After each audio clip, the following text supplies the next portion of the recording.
Assalamualaikum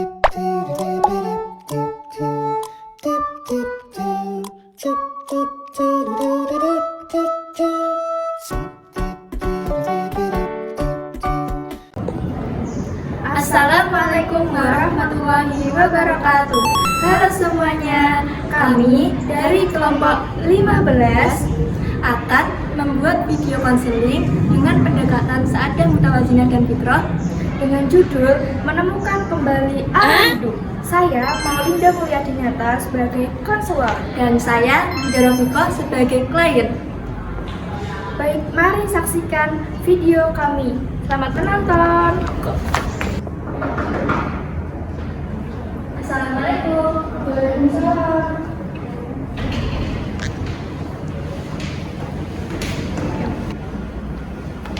Selamat siang, Kak. Iya, silakan dulu. Terima kasih. Jadi, apa kabarnya hari ini? Alhamdulillah baik. Tapi terkadang sedih juga. Akhir-akhir ini kakaknya lebih sering atau lebih sibuk ngapain aja? Akhir-akhir ini saya sibuk dengan tugas kuliah seperti memikirkan judul skripsi.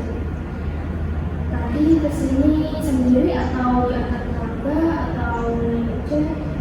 Kebetulan saya kesini sendiri naik motor. Oke, kakaknya di sini tenang aja ya, nggak usah khawatir, nggak usah cemas atau merasa nggak enak kalau cerita sama saya. Saya di sini akan membantu kakaknya untuk sesi konseling ini berlangsung. Selanjutnya boleh ambil nafas terlebih dahulu. Oke, baik, bisa saya buka ya untuk sesi konseling pada hari ini ya.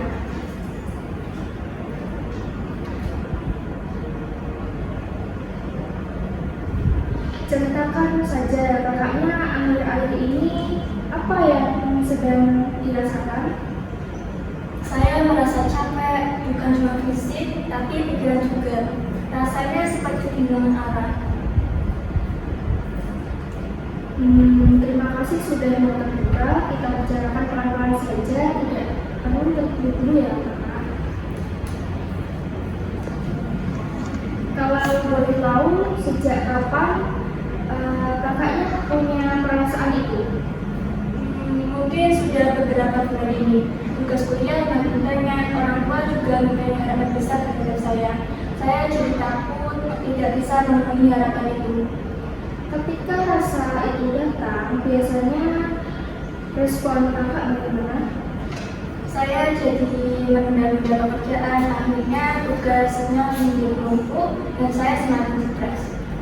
Jadi seperti lingkaran ya, tekanan muncul, lalu takut, kemudian jadi lega dan akhirnya semakin berat. Iya, rasanya muter-muter sampai di sini. Nah, kalau tentang diri kakak sendiri, apa yang kakaknya rasakan pada saat ini?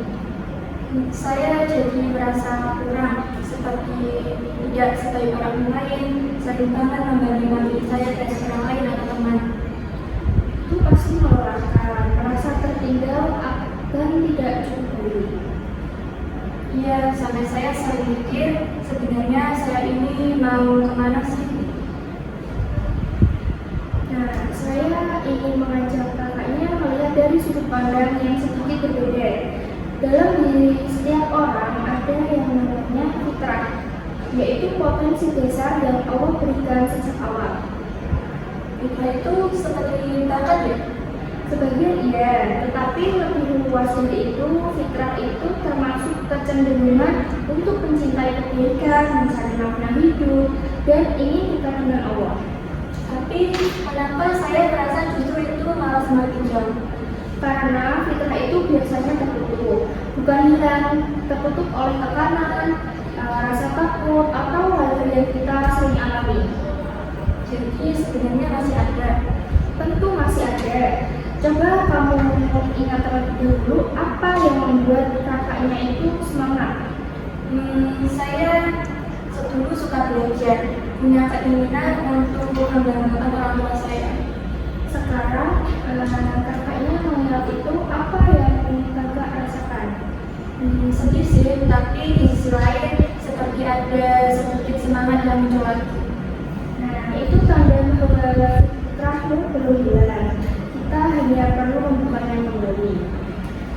Sekarang kita coba lihat dari konsep sa'adah mutawazunah, yaitu kebahagiaan yang seimbang. Kadang itu kita merasa kosong bukan karena gagal, karena hidup kita belum seimbang. Maksudnya tidak seimbang itu bagaimana? Kita lihat dari 4 sisi kehidupanmu. Yang pertama, saya akan menanyakan tentang spiritual. Bagaimana hubungan kakaknya dengan Allah akhir-akhir ini? Sejujurnya agak jauh sih, soalnya saya tidak fokus. Itu hal yang sering terjadi saat kita sedang tertekan. Tetapi justru itu kita perlu kembali. Dari situ biasanya ketenangan mulai muncul.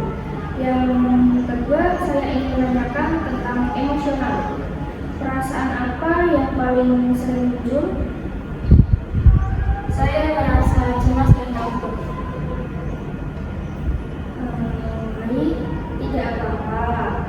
Kita tidak harus menghilangkan emosi itu, tetapi cukup mengenalinya. Dari situ kakaknya bisa mulai mengelolanya. Dan ketiga, saya ingin menanyakan tentang intelektual. Kalau belajar, kakaknya sekarang seperti apa? Belajar saya akhir-akhir ini sering berantakan dan tidak teratur.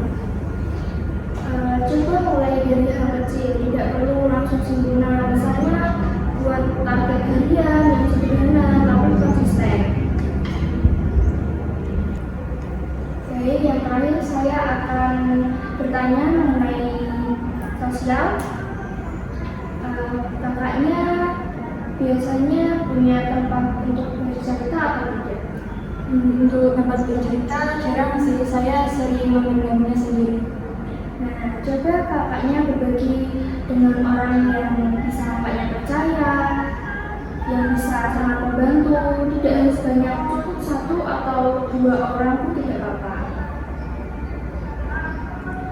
Kalau keempat aspek ini mulai seimbang, biasanya hati itu juga akan terasa lebih tenang.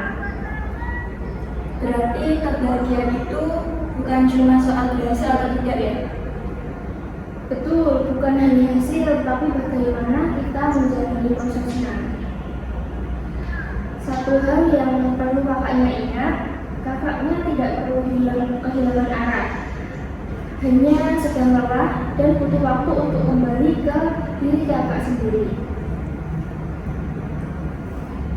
Terima kasih, saya merasa jauh lebih ringan setelah bercerita dengan Anda. Sama-sama, tidak perlu perubahan besar sekaligus. Yang penting itu terus berjalan. Insya Allah saya akan terus mencobanya. Terima kasih sudah berbagi cerita. Semoga sesi konseling ini bisa bermanfaat bagi kita, terutama untuk kakaknya. Semoga hasil dari konsultasi ini bisa memberikan pengaruh positif untuk kakaknya dan lebih semangat untuk menjalani hidup. Terima kasih juga telah meluangkan waktu Anda untuk mendengarkan cerita saya. Kalau begitu, saya izin pamit ya.